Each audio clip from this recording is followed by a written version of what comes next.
Forum FM 105.8, la radio des droits de l'homme, l'expression directe des citoyens de la diaspora. Forum FM 105.8, la radio des droits de l'homme, l'expression directe des citoyens et des associations. Bienvenue à toutes et à tous. Nous allons vous parler donc du conflit du 5 juin 1997 qui a amené donc Sassou Nguesso au pouvoir.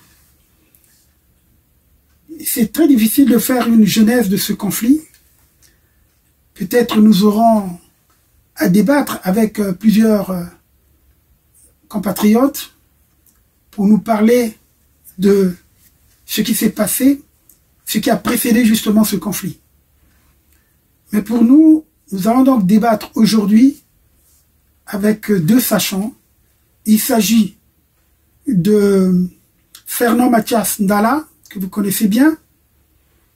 Vous allez voir sur l'écran. Et vous avez également le patriarche Victor Matondo, qu'on connaît très bien également. Donc le 5 juin 1997, c'est, pour ne pas dire aujourd'hui, ça a été un coup d'État préparé au vu justement des révélations de Jean-François Probst, qui avait publié un ouvrage qui est mort il n'y a pas longtemps. En tout cas, je vais vous parler de ça également. J'étais au courant le même jour, puisque c'est Madame Sassou qui m'appelle le 5 juin 1997, vers 5h15 exactement. Ton grand frère est en train d'être attaqué. Et donc, quand elle va me parler de ça, je vais donc appeler un journaliste qui était très proche de moi, Philippe Lemarie à RFI, et c'est lui qui va annoncer justement dans le journal de 6h que la résidence de l'ancien président de la République, Denis Sassou Nguesso, était attaquée. Donc c'était comme ça qu'on avait diffusé la nouvelle. Mais en fait, le 5 juin 1997, donc à 5h du matin, 5 jours à peine après qu'un accord solennel ait été signé par les responsables politiques congolais sous l'égide donc du directeur général de l'UNESCO, Federico Mayor, et tandis que Brazzaville était rassuré par cet accord de paix, bien sûr rassuré dans un sommeil paisible, une unité soi-disant composée pour l'essentiel des miliciens armés par le président Pascal Lissouba, donc qui avait comme également ministre de la Défense, il faut le savoir, celui qui est l'actuel chef de l'opposition, Satima Biala. Donc, encercler la résidence du général Denis Sassou Nguesso dans le quartier de Mpila. Ça, c'est ce qui était connu. Et c'est ce que d'ailleurs, Madame Sassou va me dire depuis Pointe-Noire, parce qu'elle était au Congo, mais à Pointe-Noire, lorsqu'on a déclenché la guerre du 5 juin 1997 plutôt. Et alors que par après, on dira que Sassou Nguesso ne se trouvait pas à Brazzaville, il se trouvait de l'autre côté. Je ne vais pas revenir sur cette journée, parce que je vais donner l'occasion à mes interlocuteurs donc de dire ce qu'ils pensent de ce conflit. En tout cas, Pascal Lissouba a préparé justement le retour de Sassou Nguesso par maladresse, il faut le dire. Le régime donc de Pascal Lissouba avait dressé les Congolais les uns contre les autres dans l'espoir insensé que la terreur permettait la mise en pratique de sa doctrine, qu'on connaît bien, la tribu classe. Nous allons peut-être revenir sur cela avec Fernand Ndala. Ainsi donc, Sassou Nguesso, le manipulateur, profitant de ce germe qu'il a su introduire en armant la milice de Bernard Kolela accentuera la déstructuration du corps national. Après avoir inoculé, bien sûr, à tous ses membres et organes son venin mortel du clanisme, du régionalisme, de la discrimination, de la répression, de la corruption, des arrestations arbitraires, comme nous le voyons aujourd'hui. Donc, à partir donc de ce mauvais exemple donné par Pascal Lissouba, donc l'homme d'Oyo, Sassou Nguesso, va constituer une milice privée, les Cobras. Ce sont donc des éléments de l'armée et de la police et les transfuges ninjas de Kolela. Sachant qu'il n'avait aucune chance de se faire élire démocratiquement, Sassou Nguesso a eu le temps de peaufiner sa stratégie de retour au pouvoir par les armes. Donc son piège et sa ruse ont bien fonctionné. Comme l'a écrit Jean-François Probst dans son livre, je vous le cite, parce que je l'ai mis dans mon ouvrage, je vous lis ça, parce que ça c'est très important à connaître.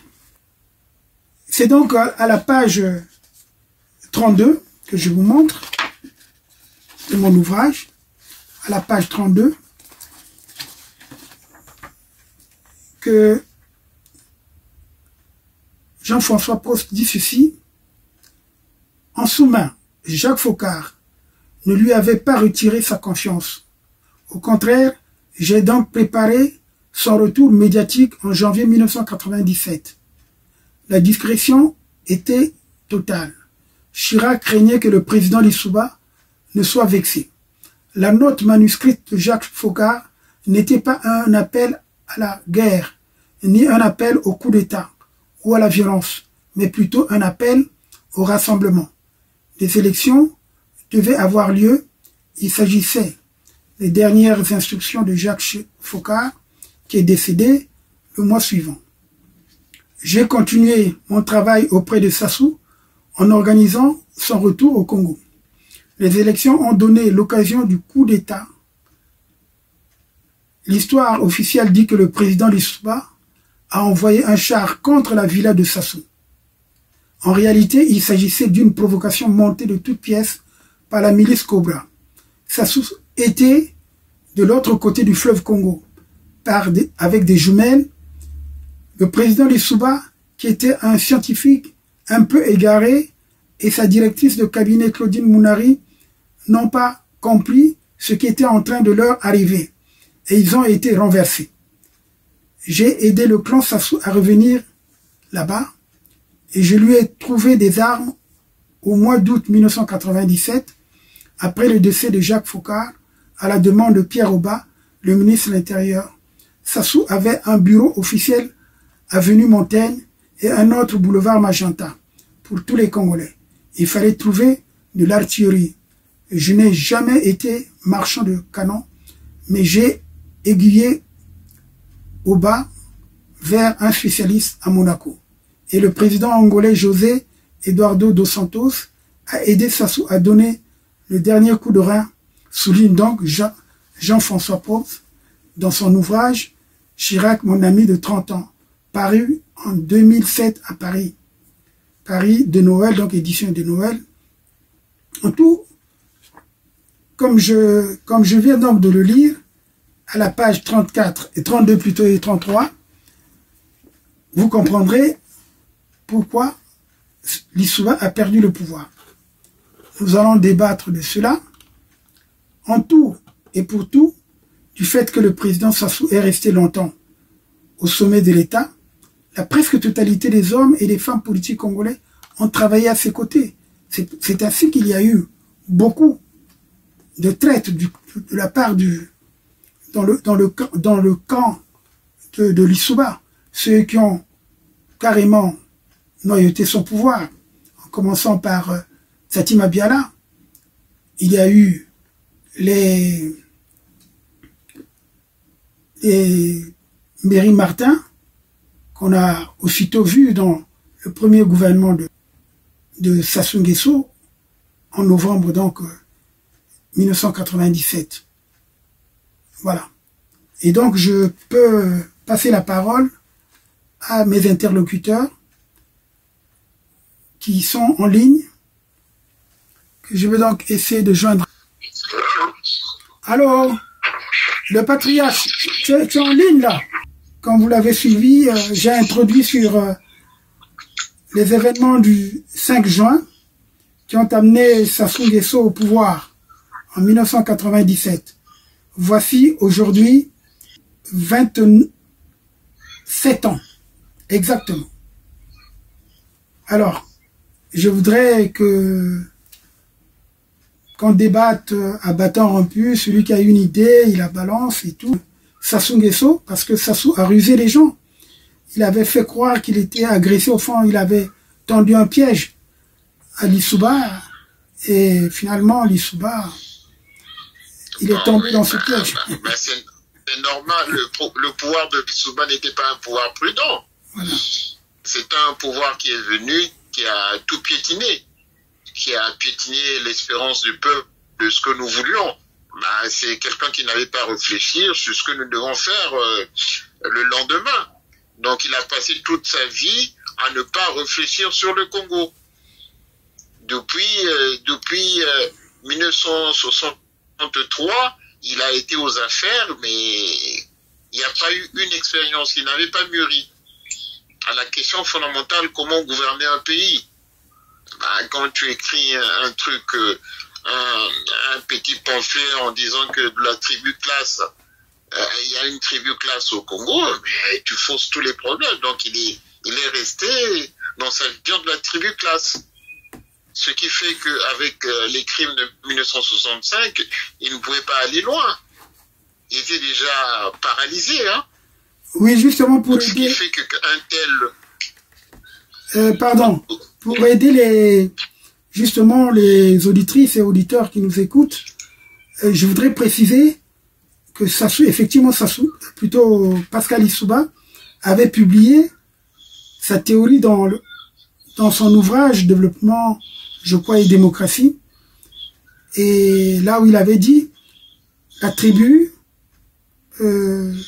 devenait une minorité délimitée, consciente d'elle-même, en un mot, une classe. Voilà. C'est ce qu'il avait précisé dans son ouvrage. Et c'est là où, justement, ce fameux ouvrage que tu as parlé, on peut développer sur ça. Hein. En fait, on peut développer sur ça. Oui, la tribu classe, c'était une tribu une façon qui n'existait pas. Dès que tu avais les concepts nation, État, souveraineté, pas mal des choses, la tribu n'avait plus son lieu. Parce que là où il a fait des études, on ne parle pas de tribu. Hein? C'est lui qui devait faire évoluer. Oui, continue, justement. Oui, mais justement, c'est lui qui devait faire évoluer ceux qui n'étaient pas évolués, à les faire rentrer dans l'État, à permettre qu'il y ait le civisme. Surtout que... Donc il n'a pas pu... Surtout qu'il était... Il n'a pas pu emmener le peuple dans le civisme.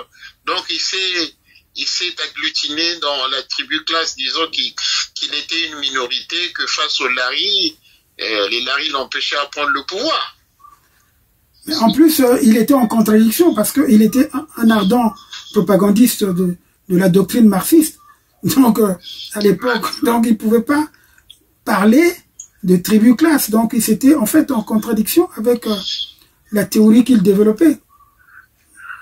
Mais parce qu'ils n'ont pas compris le marxisme, personne n'était marxiste. Parce que en mélangeant la lutte des classes et le tribalisme, c'était vraiment une contradiction.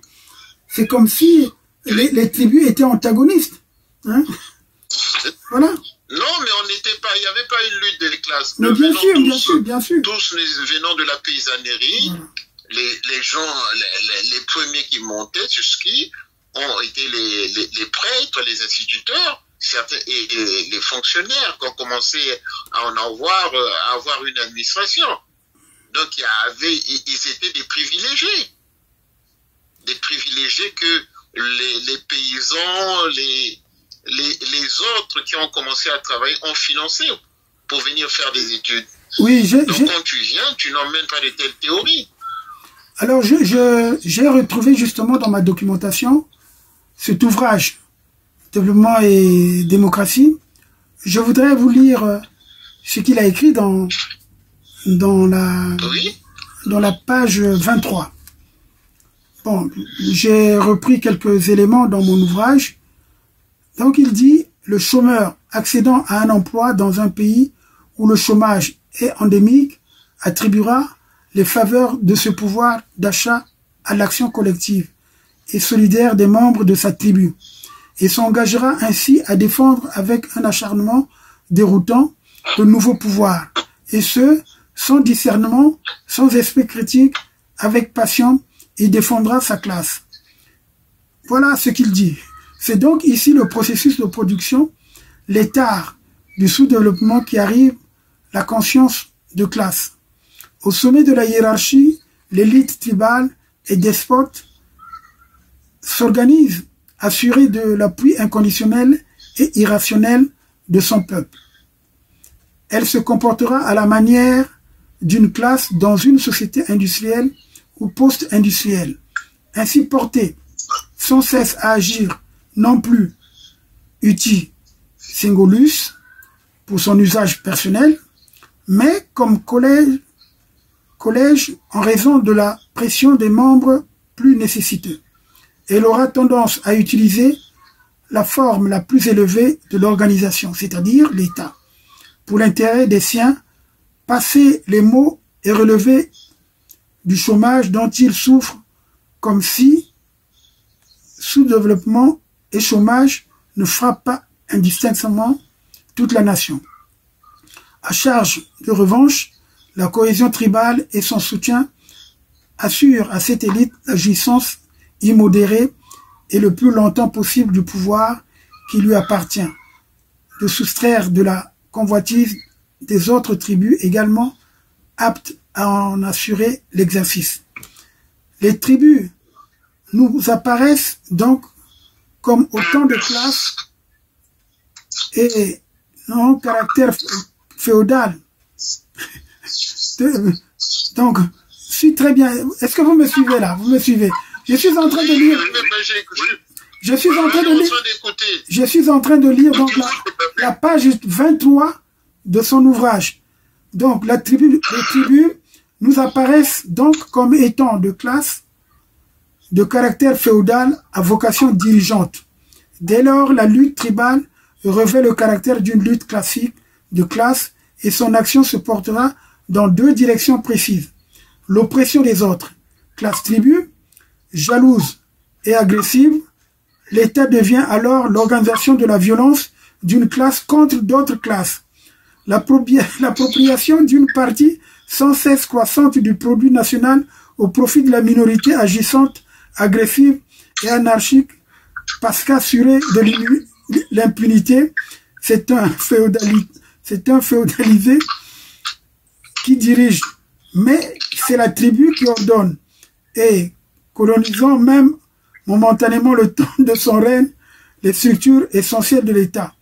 Elle en devient virtuellement le propriétaire. Vous voyez, lorsque Lissouba écrit comme ça, il donne là la possibilité à Sassou de faire ce que lui il a dit. Parce que Sassou maintenant, il a fait de sa tribu Mboshi la classe dominante. Vous comprenez? Bon, alors, je vous ai donc permis de comprendre pourquoi il y a eu des erreurs. Pourquoi nous disons que, finalement, Pascal Lissouba n'était pas un génie politique. C'était plutôt quelqu'un qui nous a menés dans une situation un peu difficile.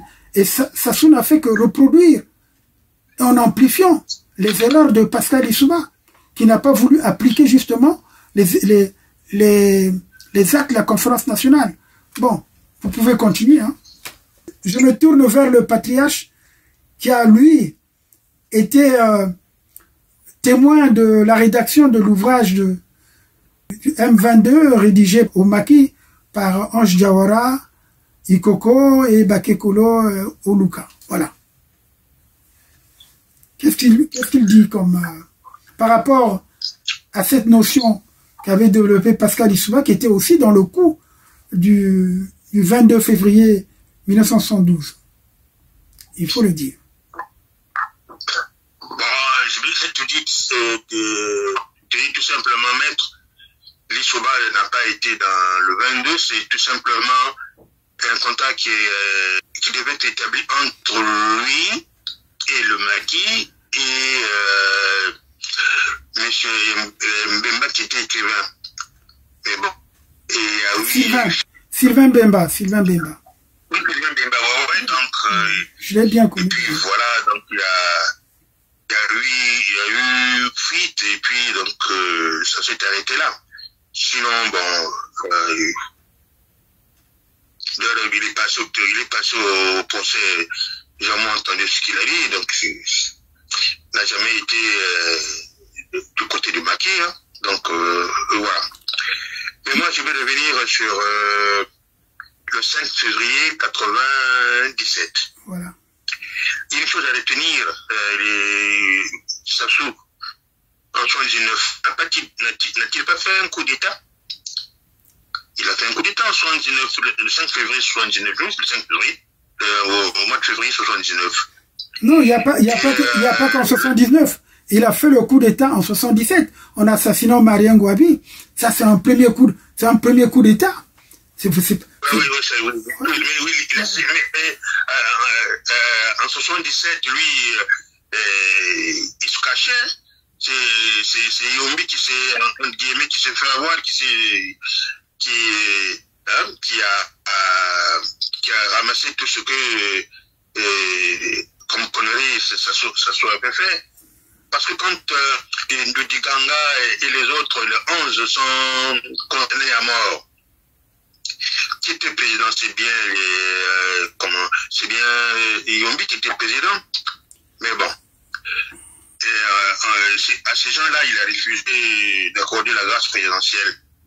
Et moi, quelqu'un me dira dans sa fuite, en 97, qu'il aurait dit non, lui, il savait que les 11 condamnés avaient demandé la grâce du président. Mais c'est faux, ça. C'est faux. Il pourrait quand même se poser, si c'est le cas, pourquoi s'est-il pas posé la question de savoir est-ce que si les gens avaient demandé la grâce présidentielle.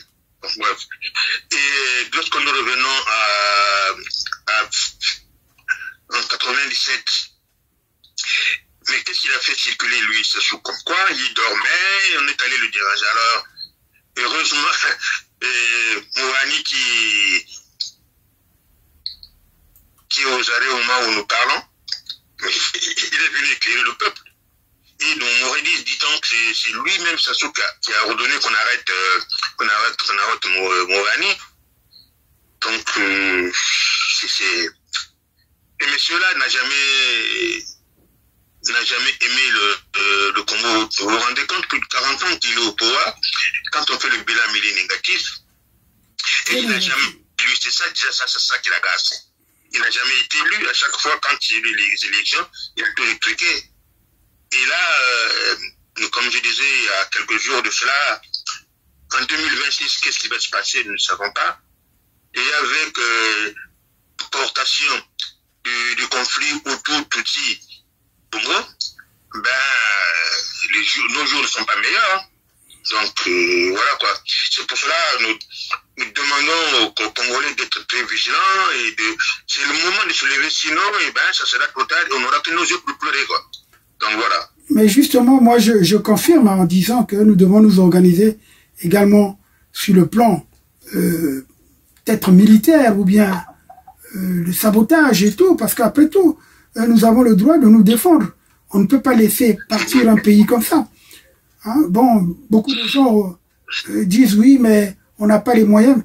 Mais on n'a pas les moyens aujourd'hui avec la possibilité d'avoir des drones. Vous n'êtes pas obligé d'avoir une force militaire reconnue, comme ceci, cela. Vous pouvez donner les structures de l'État. Vous pouvez commencer à menacer ceux qui tiennent le pouvoir. Ils ne sont pas nombreux, c'est une poignée. Et ça se fait partout. Hein? Parce que moi, j'insiste lorsque je parle du principe de la violence qui est mentionné dans le premier texte des droits de l'homme. Parce que le troisième considérant dit ceci, il est essentiel que les droits soient respectés,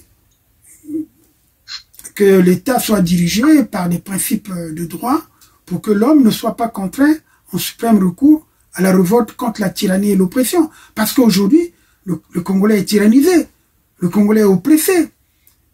Jusqu'à lui vendre ses terres, hein? Non, c'est pas possible. Donc, jusqu'à vendre les terres des paysans, des populations. Et ça, on a le droit de se révolter. On a le droit de prendre des armes. L'exemple que je donne, c'est ce qui s'est passé à Cuba. Quand Batista a renversé, et plutôt, pas Batista, quand on a renversé le pouvoir de Muchacho avant Batista, et Batista lui-même va être renversé par Fidel Castro et le groupe de Che Guevara. Et ça, c'est des choses qui arrivent dans tous les pays. Lorsque on ne dirige pas un pays en fonction des textes, la population a le droit de se rebeller. La rébellion est mentionnée dans la Déclaration universelle des droits de l'homme. La résistance y est également. Que les gens ne s'inquiètent pas. Ils ont le droit de se rebeller. Aujourd'hui, la population est protégée par des clauses. Pourquoi on parle aujourd'hui des poursuites contre Netanyahou en Israël? Parce que si vous voulez vous attaquer aux terroristes, faites-le, c'est une opération chirurgicale qu'il faut faire.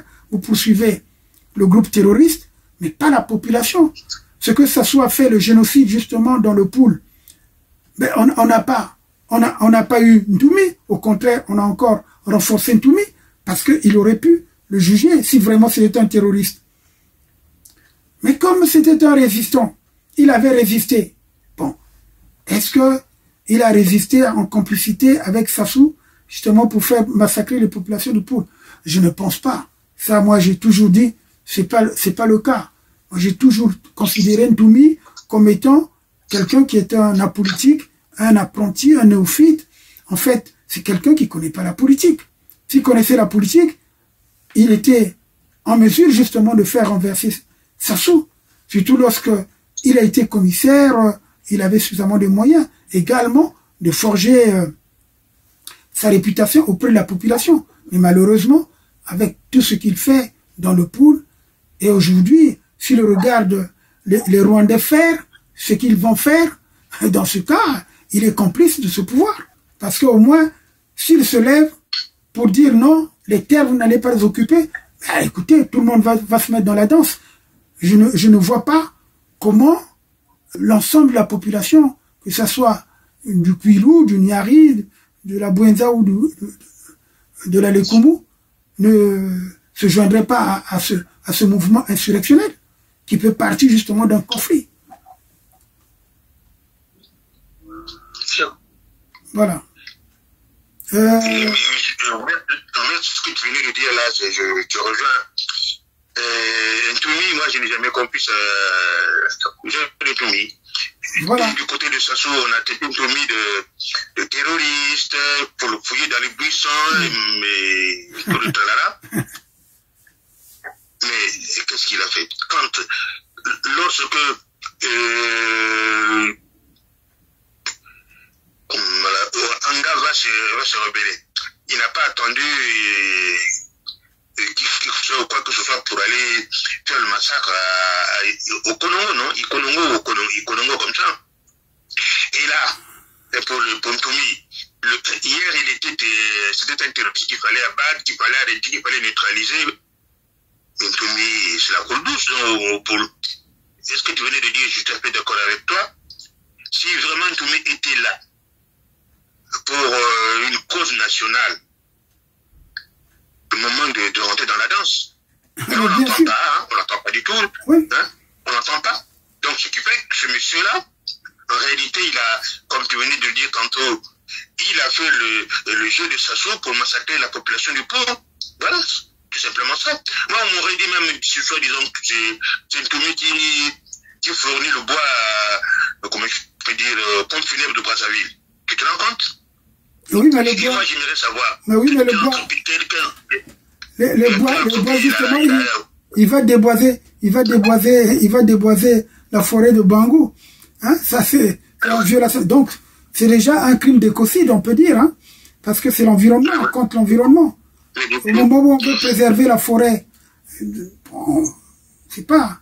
Et s'il y avait reboisement encore, on pouvait comprendre.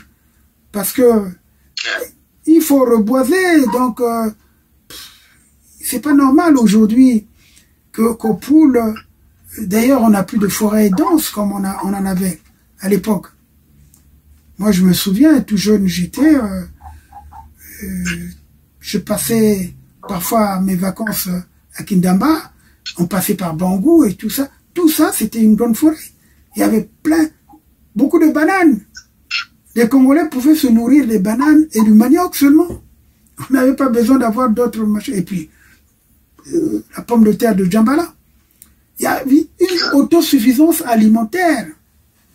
Hein? On n'a pas besoin d'avoir les produits qui viennent de l'extérieur, parce que pour dire, bon, voilà. Bon, moi, je donne toujours l'exemple. À Kindamba, on produisait le riz.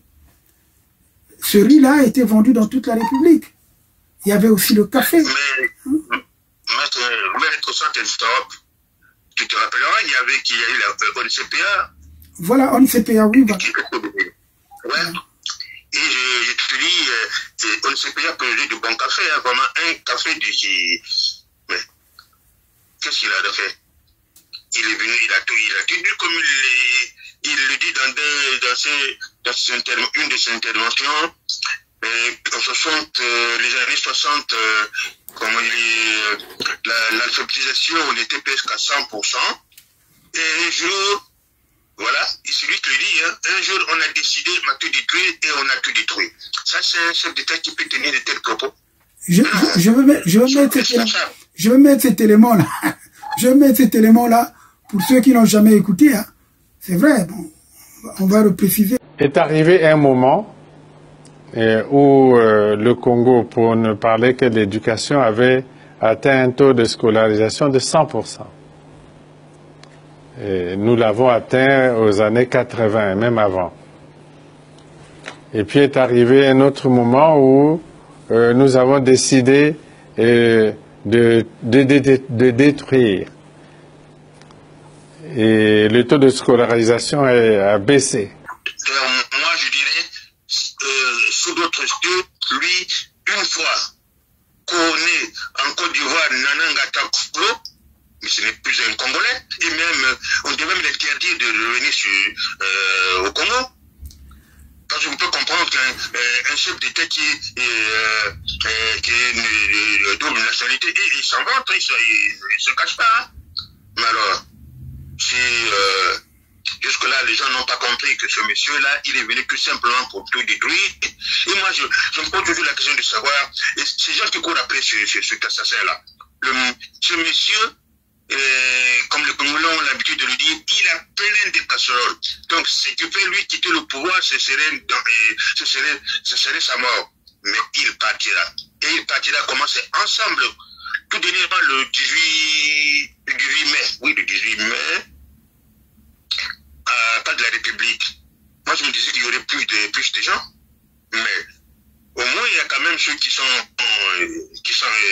conscients de la situation. Ils sont venus. Bon, effectivement, on n'a pas besoin je peux dire, effectivement, il fallait qu'il y ait beaucoup de monde. Mais bon, ça s'est pas fait. Le Congolais attend toujours que les autres se sacrifient pour eux. Mais, et tu est-il que ce monsieur-là, avec comment je peux dire, la venue de Rwandais au Congo, eh ben, il faudrait se poser des questions.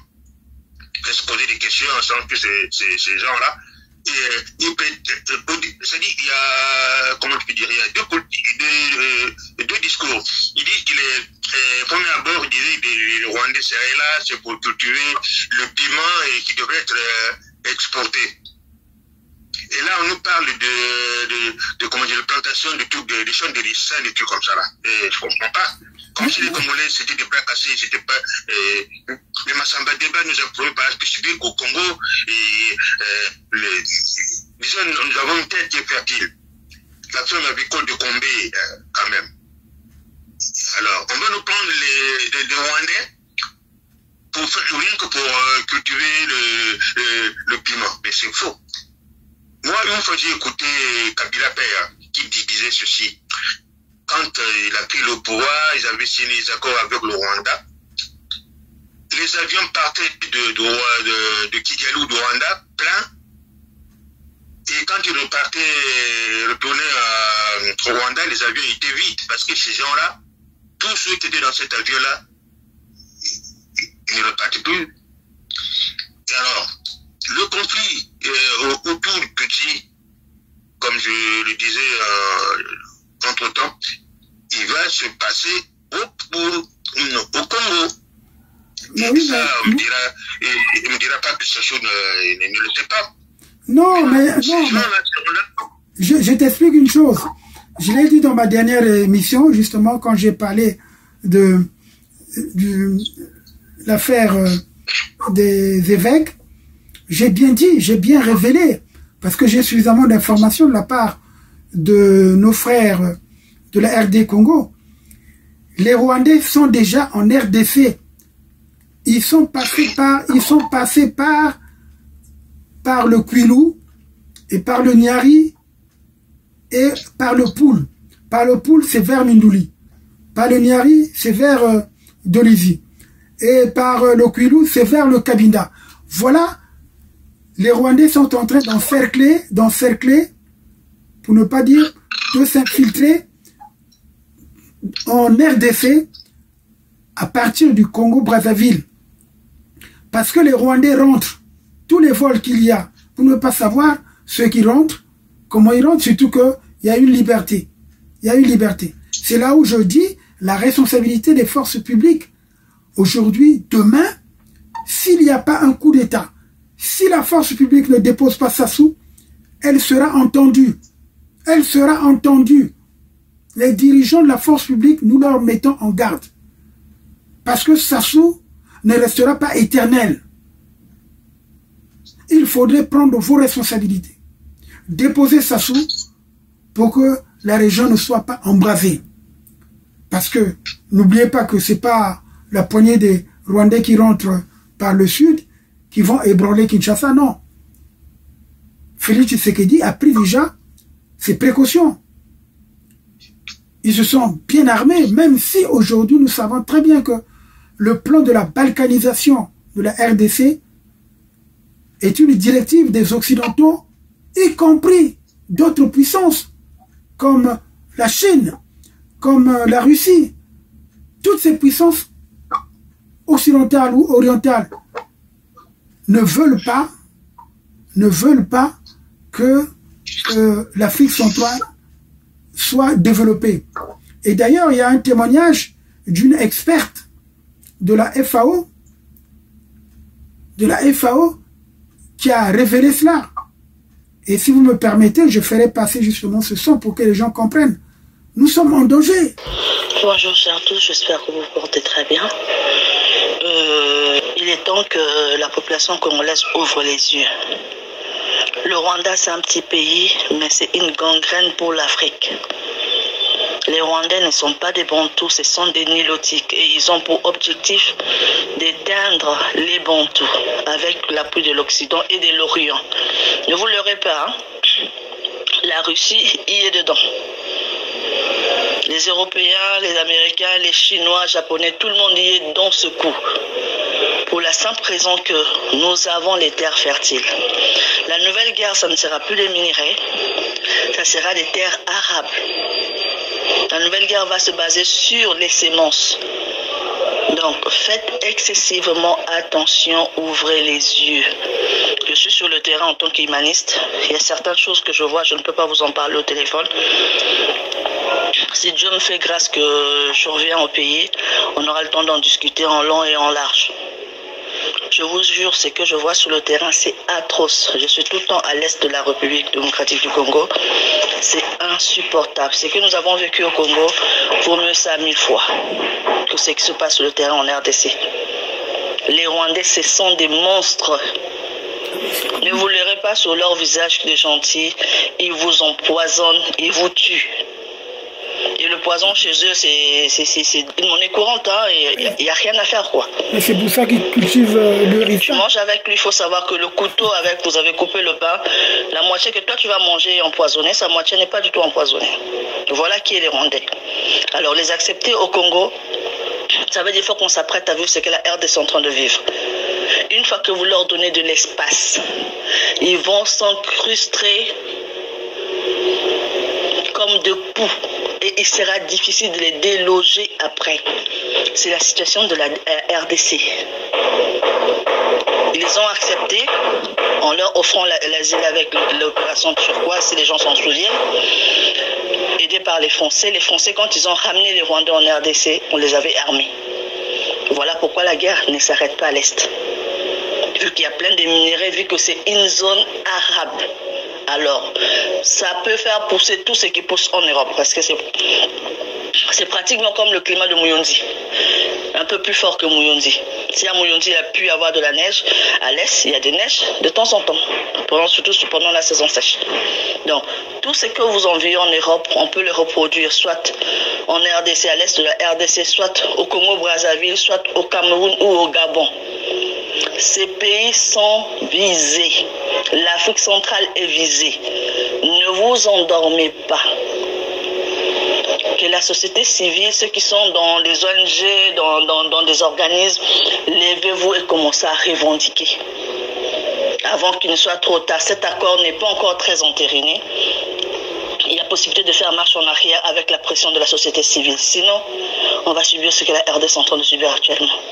Voilà un peu l'apport que je voulais vous apporter parce que je suis sur le terrain, je sais ce qui se passe, il y a des choses que je ne pourrais pas vous dire au téléphone. Prenez bien soin de vous. Merci beaucoup pour cette information que personnellement je connais, mais malheureusement que d'autres ne connaissent pas parce que c'est ce que nous essayons d'expliquer à chaque fois, mais les Congolais sont têtus. Ils préfèrent des informations qui émanent du pouvoir, la désinformation qui est faite dans les réseaux sociaux. On a créé des chaînes justement pour pratiquer la désinformation. La bonne information ne passe plus correctement. Il faut marteler, c'est ce que nous sommes en train de faire. Merci beaucoup. Nous sommes en danger. Parce que la prochaine guerre, ça ne sera pas les minerais, ça sera justement comment nourrir les populations, donc les terres arables. Or, les terres arabes, on les trouve en grande quantité en Afrique centrale. En Afrique centrale. Vous voyez ce qui se passe au Cameroun, ils ont une grande production. Au Gabon aussi, même si les gens n'ont pas encore exploité tout le potentiel. Au Congo-Brazzaville, c'est pareil. En Angola, c'est pareil. En RDC, n'en parlons pas. Donc, les gens veulent s'accaparer ces terres qui sont plus productives. Et parce que demain, les minerais, ils vont s'épuiser. En attendant, je voulais quand même revenir sur les orientations que Sassou avait données par rapport à ce qu'il avait appelé le comité mixte d'action spéciale. Ce qu'il avait publié au lendemain justement de cette opération du Beach. Parce qu'aujourd'hui, nous sommes en train de commémorer les 25 ans justement de ce drame, de ce génocide, de ces crimes contre l'humanité, ces crimes de guerre perpétrés, les enlèvements et les assassinats donc perpétrés au Beach et ailleurs, parce qu'il n'y a pas qu'au Beach. Donc Sassou avait rédigé des orientations le 7 janvier 2000 à Brazzaville, quand il a mis en place le comité mixte d'action spéciale.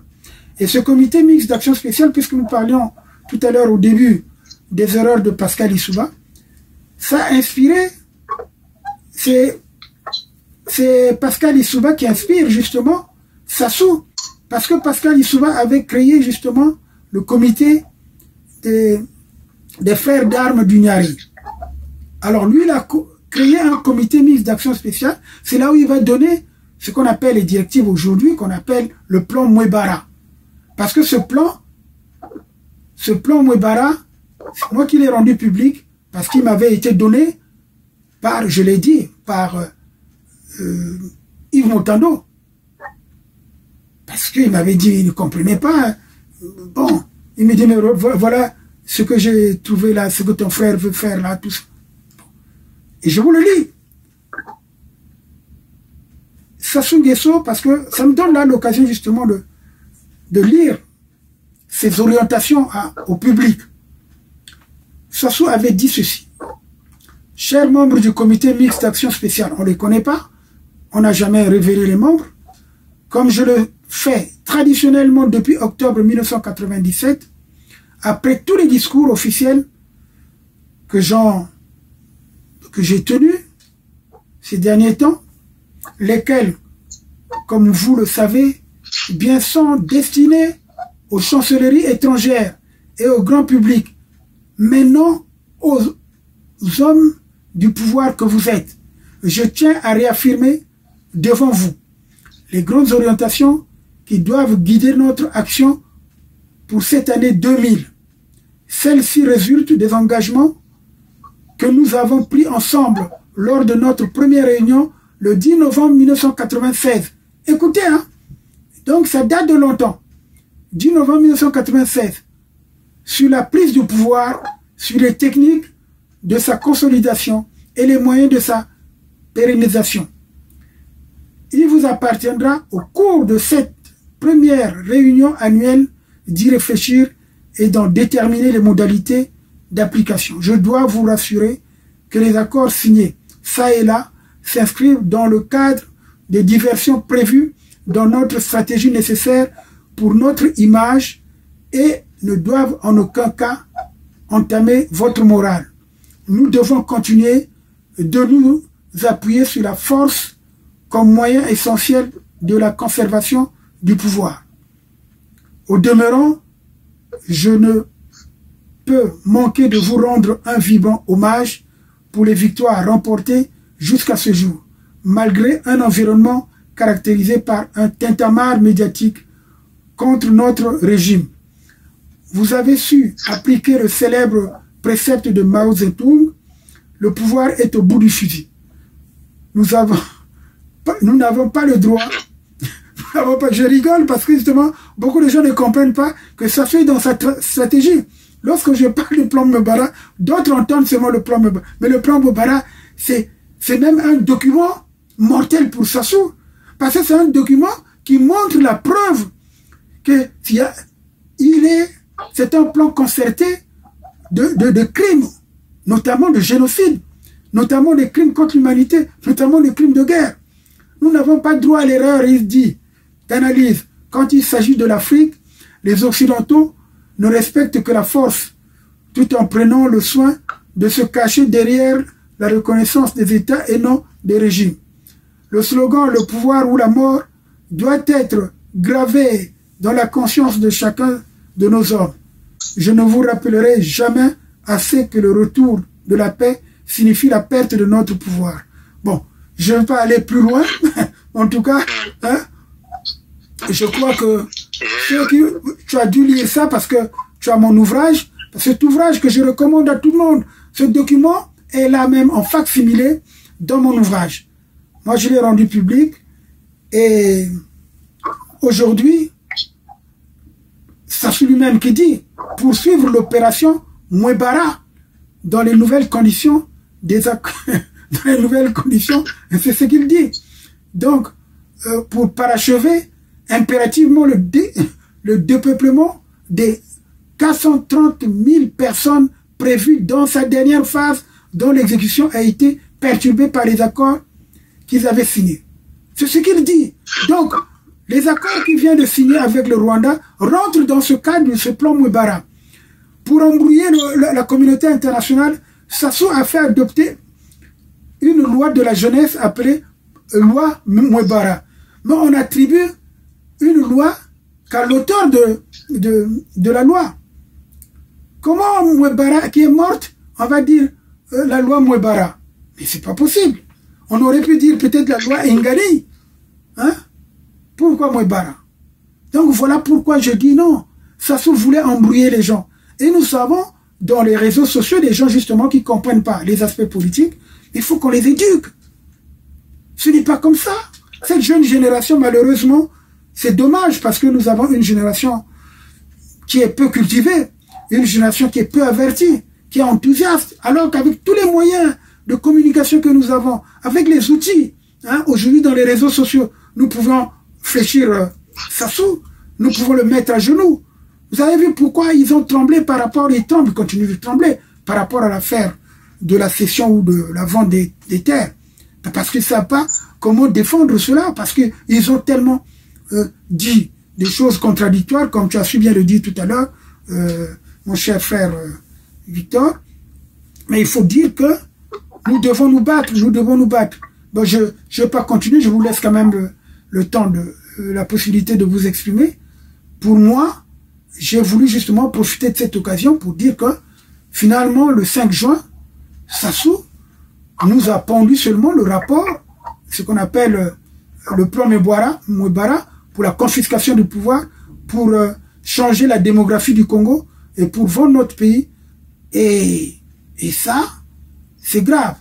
Parce que... Il faut que je reviens sur cette affaire de notaire. Massamba Deba est passé, Yuru est passé, Gwabi est passé, Yombi est passé, mais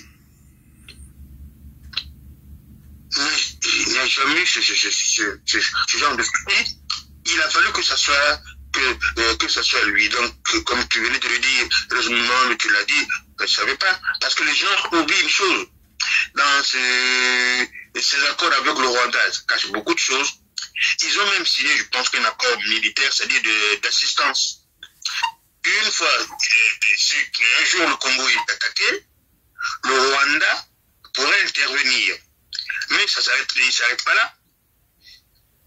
Admettons, en 2026, les Congolais qui se lèvent pour dire non, c'est trop, pas un énième mandat. Eh bien, ces Rwandais-là vont voler au secours de Sassou. Et n'oublions pas les Hutus qui sont au Congo. N'ont-ils pas donné, prêté main forte à Sassou pour le 97 pour nous exterminer au pôle? Tout à fait. Donc, moi, je me dis, c'est pas si ça réfléchit, hein, du côté de Sassou. Les Hutus qui sont venus après le génocide, entre guillemets, au Rwanda, le Haut Commissariat aux Nations Unies aux réfugiés avait demandé que ceux-là, et ces Rwandais pouvaient regagner le Rwanda. Mais malheureusement, il n'y a pas beaucoup qui sont partis, ils sont tous là. Et là encore, ce n'est plus les Hutus et les Tutsis. Alors que Kagame, lui, il veut en finir avec le Hutu. Donc, ce qui fait ce qui va se passer à Brazza, je n'ose pas imaginer, quoi. Et jusque-là, je me pose la question de savoir, est-ce que les Congolais en sont conscients? Je ne sais pas. Et je voulais rajouter par rapport à ce qui se dit, ce qui se passe entre par rapport à l'Église catholique. Eh bien, je pense que ils ont été devant fait accompli. Ou je dirais tout simplement, ils sont précipités pour venir faire un communiqué final. Il fallait bien l'attendre. Parce que là, le document que les évêques du Congo ont brandi, c'est chiffrant. Tout a été caché. Hein? Parce que pourquoi non pas... Et jusque-là, maître, moi j'aimerais savoir, ils n'ont pas publié en totalité ces accords-là, on les voit nulle part. Parce que je sache, on les voit nulle part. Donc ça veut dire qu'il y a des choses qui sont cachées aux Congolais. Et c'est aux Congolais de déguiser tout simplement le départ de Michel-là, parce que plus de 40 ans au pouvoir, les Congolais n'ont que dalle. Alors on va continuer à garder ces gens-là. Ils se sont illustrés dans le vol, le pillage, la gabégie. Et là, entre-temps, j'apprenais qu'il a été, je ne sais pas si c'est en Ouganda ou il y a au Kenya. Il y a le nouveau président qui prêtait serment. C'est tout ce qui se fait, lui. Comme le disait Gbagbo Stewart, tout ce qu'il sait, c'est voyager, quoi. Donc, il a des compétences vraiment inouïes, quoi. Mais pour moi... Mais il n'est pas trop tard, c'est maintenant ou jamais. Parce que... Mais c'est pour cela que j'ai dit, j'insiste, la dernière publication dans le forum, j'ai précisé une chose, que nous devons réagir. Parce que aujourd'hui, pour moi, Sassou, c'est le Satan. C'est le Satan parce que, pour revenir à sa duperie, aux évêques, parce que d'abord, de un, il faut donner une précision. La composition du collège épiscopal, il y a 3 provinces ecclésiastiques. Il faut que les gens le sachent. Avec à la tête un archevêque. Parce que moi j'ai vu les attaques. Alors donc je voulais d'abord préciser par rapport à cette polémique de l'affaire des évêques. Aujourd'hui, le collège épiscopal au Congo est représenté en fait par 3 provinces. Il y a 3 provinces ecclésiastiques avec un archevêque à la tête de chacune d'elles. La première province, c'est la province ecclésiastique du sud-ouest, qui est composée donc de 1, l'archidiocèse de Pointe-Noire avec Monseigneur Abel Ilola, le diocèse de Dolisie avec Monseigneur Toussaint Goma Foumanet, vous avez le diocèse de Nkaï avec Monseigneur Daniel Mizonzo, et vous avez donc la province ecclésiastique du centre avec l'archidiocèse de Brazzaville, Monseigneur Bienvenu Manamika Bafakwaou, le diocèse de Ginkala, Monseigneur Idever Mathurin Mwanga, le diocèse de Gamboma, Monseigneur Urbain Kassongo, celui-là même qui a lu, qui a fait la déclaration qui fait polémique, parce que les gens oublient. C'est Monseigneur Urbain Kassongo qui l'a lu, du diocèse de Gamboma, qui dépend justement de la province ecclésiastique du centre. Et vous avez donc la 3e province ecclésiastique du nord, l'archidiocèse de Wando, avec Monseigneur Armel Gélaz Kema. Vous avez également le diocèse de la Sangha, administrateur diocésain Monseigneur Armel Gélaz Kema, et le diocèse de la Likwala, avec Monseigneur Daniel Nzika. Alors donc, le secrétaire général qui a signé le fameux communiqué de la conférence des évêques du Congo, c'est l'abbé Vivien Etolo, qui est un prêtre incardiné dans le diocèse de Wando. Et vous avez le secrétaire général de la CERAC, l'abbé Antonio Mabiala, prêtre incardiné dans le diocèse de Pointe-Noire. Donc il faut aujourd'hui dire ceci, que ces évêques ont été piégés. Nous leur demandons, nous profitons de cette occasion pour leur demander de se retrouver, d'examiner tous les éléments qui ont été mis à leur portée pour justement refaire un autre communiqué. Il faut qu'ils désavouent, qu'ils montrent l'aspect frauduleux justement, le fait qu'on leur a pas mis à la disposition tous les textes qui ont été signés. Voilà. Le Congo et le Rwanda ont convenu de consolider cette dynamique en vue d'une coopération plus ciblée et concrète pour le bien des peuples des 2 pays. Ainsi, la visite d'État effectuée au Congo du 11 au 13 avril 2022 par le président Paul Kagame était une nouvelle occasion pour raffermir les relations d'amitié, de fraternité et de coopération entre le Rwanda et le Congo. Au cours de cette visite d'État, 8 accords touchant les domaines divers et variés ont été signés, notamment dans les domaines des infrastructures, des PME et de l'artisanat, de la culture et des arts, du commerce et de l'industrie, des mines et de la géologie, de l'éducation civique, de la formation qualifiante et de l'agriculture. Au sujet de la convention de concession du parc industriel et commercial de Maluku, il s'agira de la mise en valeur de la zone économique spéciale de Maluku, dotée de 16 usines, parmi lesquelles l'unité de montage des tracteurs agricoles, dont le lancement officiel a eu lieu le 6 avril 2023. Dans le cadre de la réciprocité et à l'invitation du président Paul Kagame, le président Denis Sassou Nguesso va effectuer une visite d'État au Rwanda du 21 au 22 juillet 2023. Ça devient passionnant. Passionnant. Forum FM 105.8 constitue un point important pour le développement de ce projet. Deuxièmement, le projet relatif à la culture du ricin en République du Congo. Les travaux réalisés entre la société Crystal Venture Limited et le ministère en charge des affaires foncières ont permis d'identifier les terrains dans les départements du Niari, de la Bouenza et du Poul.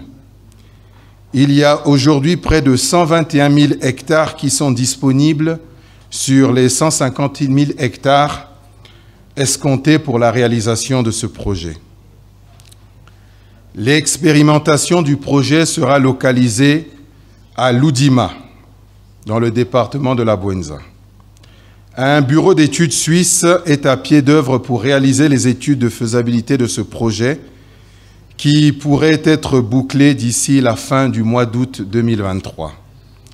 Par ailleurs, la société Eni est actuellement en train de procéder à des tests pour détecter la meilleure semence à cultiver au Congo. Depuis 2 semaines, des ingénieurs sont en train d'effectuer des tests de sol à Loudima. C'est au terme de tous ces travaux que la période d'implémentation du projet pourra être fixée. 3e projet, le projet de développement agropastoral à Yamba dans le ranch de Massangi. Une autorisation express d'occuper 11 000 hectares de terre au profit des fermiers rwandais a été délivrée par les autorités congolaises compétentes pour le développement de ces activités agropastorales. À Yamba, les premiers tests de rentabilité de la culture de maïs ont été réalisés avec succès et ce projet va se poursuivre à une plus grande échelle. 4e projet, le projet d'exploitation minière. Suite aux travaux menés avec le ministère de l'Industrie minière et de la Géologie, la société Crystal Venture avait obtenu 4 permis de recherche et actuellement elle bénéficie d'un permis d'exploitation de la mine de Kanga Michopo dont le délai d'exploitation va démarrer à la fin du mois d'août 2023. Le 5e projet qui consiste à la réalisation du port sec de Dolisie, à ce jour n'a pas connu de développement particulier, mais nous avons bon espoir que dans les mois qui vont suivre, les 2 parties vont entamer des discussions pour également faire avancer ce projet. De tout ce qui précède, il résulte que les projets retenus par les 2 parties, à l'exception de celui relatif au port sec de Dolisie, ont connu un début d'exécution satisfaisant. La partie congolaise étant interpellée sur la fourniture de l'eau, de l'électricité et de l'Internet, va s'employer à apporter sa pierre à l'édifice, sans laquelle le développement du parc industriel et commercial de Maluku ne pourra pas être effectif. Je vous remercie pour votre aimable attention.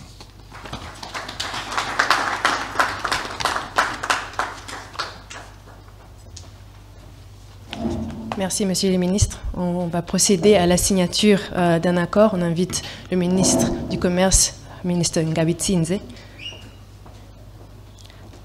L'accord signé est le protocole d'accord pour accélérer la mise en œuvre de l'accord sur la ZLECAf.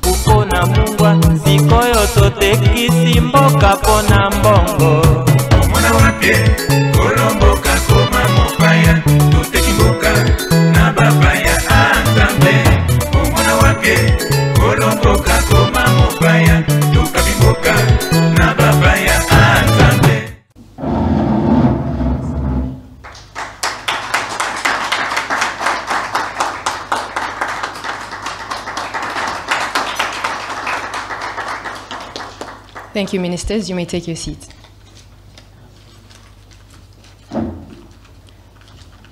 Your Excellency, President Paul Kagame, Votre Excellence, Monsieur le Président Sassou Nguesso, we will now begin with the interaction with the press, starting with statements from Your Excellencies, followed by questions from the press.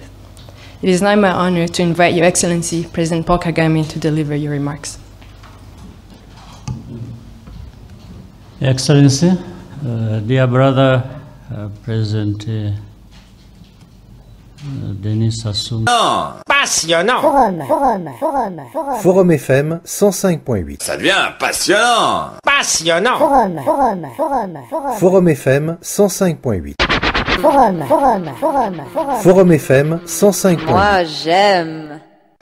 Sokoko Holding aligne une série de services à vous offrir une fois de passage à Luanda en Angola. Ce label a fait ses preuves de la pêche avec du poisson frais dit bio. Sokoko Holding, c'est aussi un restaurant avec à la clé des spécialités à la fois congolaises et africaines. Toujours à Luanda, cette entreprise possède un hôtel avec un service impeccable. Sokoko Holding vous propose également une salle de fête d'une capacité de 250 personnes et au besoin 400 places en cas de concert, un salon VIP et VPP. Sokoko Holding est aussi rodé dans le commerce de tout ce qui est fuel et des produits dérivés du pétrole avec une exclusivité accordée aux pêcheurs. Venez, venez, notre adresse est là affichée. Sokoko Holding 68@gmail.com. Vous y serez accueillis par une main experte. Forum, la radio du droit. La radio du droit. On a cette vie, mais une seule radio. Une seule radio. Forum FM 105.8. Attachez vos ceintures. Attachez vos ceintures. Forum FM 105.8. Vous fait voyager. Maintenant. Vous avez demandé la musique, ne quittez pas. Forum FM 105.8. Vous avez demandé la musique, ne quittez pas.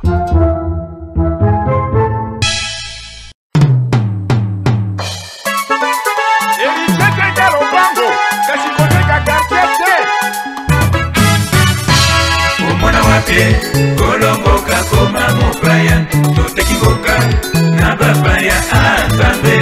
Omona wapie, kolomboka koma mopaya, tokabiboka na bapaya atambe. Mwana Kongo akomi mopaya na mboka na ye, ekomi lokola tango ya bankoko. Bateka bana na boubu pona mungwa, sikoyo totekisi mboka pona mbongo. Omona wapie, kolomboka